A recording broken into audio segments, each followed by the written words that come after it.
Welcome to the Deep Dive. Glad to be diving in. Today we're exploring quite a thought-provoking piece. It's titled Quds Day and Public Ignorance of Historical Facts. Yeah, it definitely presents a perspective you don't hear every day. So our mission here, for you listening, is to really get a handle on the historical background to Quds Day. That's the annual event focused on liberating Jerusalem. Right. And this text really challenges the common narratives around it. It does. We're going to unpack the arguments it makes, particularly these claims about history and, well, even religious texts regarding rights to the land. What struck me right away is how it tackles the core tension.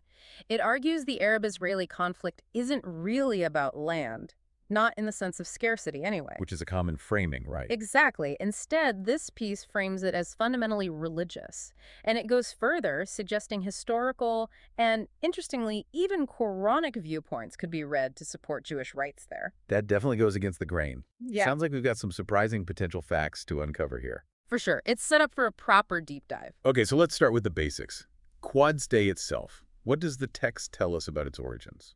Well, it states pretty clearly it was initiated by Ayatollah Khomeini, the founder of the Islamic Republic of Iran. And it's an annual thing. Yep, annual. Happens on the 11th of Tir in the Iranian calendar. That lines up with July 2nd for us.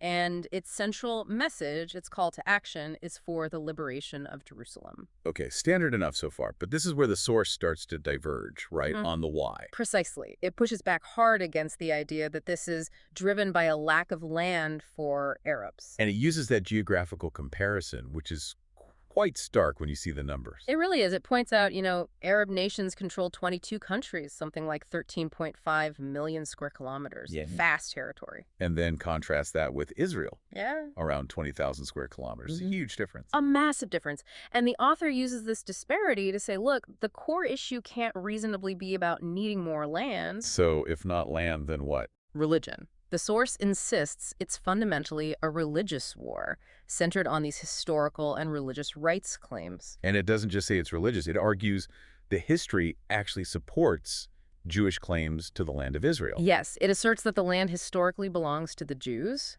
and that this claim is defensible not just historically, but even referencing Islamic texts. That's where the Quranic reference comes in. Yeah.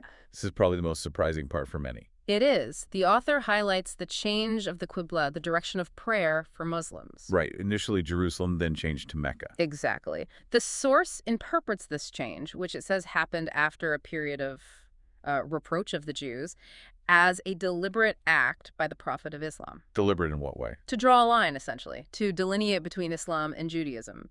The argument presented is that this act effectively sort of designated Jerusalem as belonging to the Jews. Wow, the text actually says, by changing the Qibla, the Prophet of Islam essentially delineated the boundaries between the Islamic world and Judaism.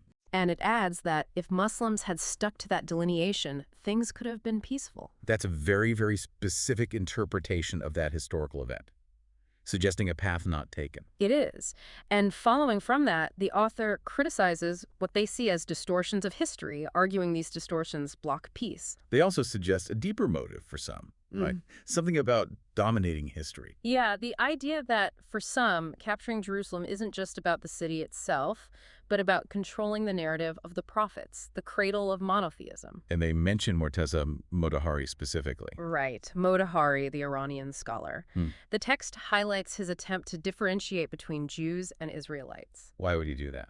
Well, according to the source, it was an unfair tactic specifically designed to undermine modern Jewish claims to the land by questioning their direct lineage or connection back to the ancient Israelites, a way to protest the return, essentially. So it's presenting these interpretations as politically motivated attempts to rewrite or obscure history.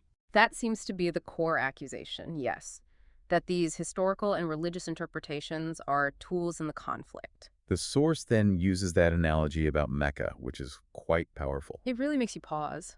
Imagine Mecca, conquered and ruled by Christians for 1,000 years. The text argues Muslims, especially Arabs, would feel an undeniable duty to reclaim it, no matter how long it took. Jihad would be declared. Exactly. And the author draws a direct parallel to Jewish feelings about Jerusalem, their ancient holy city, their original Qibla.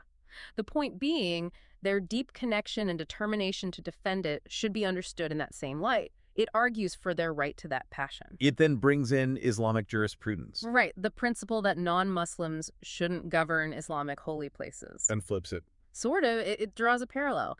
If Jerusalem is sacred to Jews in that way, then from their perspective, it shouldn't be governed by Muslims. How does this view address the situation of Palestinian Arabs, The source suggests they have rights to citizenship and residency in Israel. but not governance? Correct, because in this framework, Israel's identity is fundamentally religious, meaning leadership and governance align with that identity. It's a controversial point, clearly. Very. And the author doesn't shy away from criticizing current figures, does it? Not at all. There's sharp criticism aimed at contemporary religious intellectuals. The author seems baffled that they know these historical arguments, or should know them, but still follow Khomeini's line on Quds Day. Calling that interpretation a source of global turmoil rooted in hatred and falsehood. Strong words. Extremely strong. It underscores the author's conviction that the prevailing Quds Day narrative is fundamentally flawed and harmful. And they argue Quds Day itself goes against the Prophet's tradition. Yes, based on that interpretation of the Qibla change. The argument is the Prophet closed the file on Arab-Jewish enmity over Jerusalem 1400 years ago by setting Mecca as the focus for Muslims and leaving Jerusalem, in a sense, to the Jews. That's a radical reframing of that historical moment. Absolutely. And they bring in Shiite jurisprudence to bolster this. The point about the Mahdi. Right.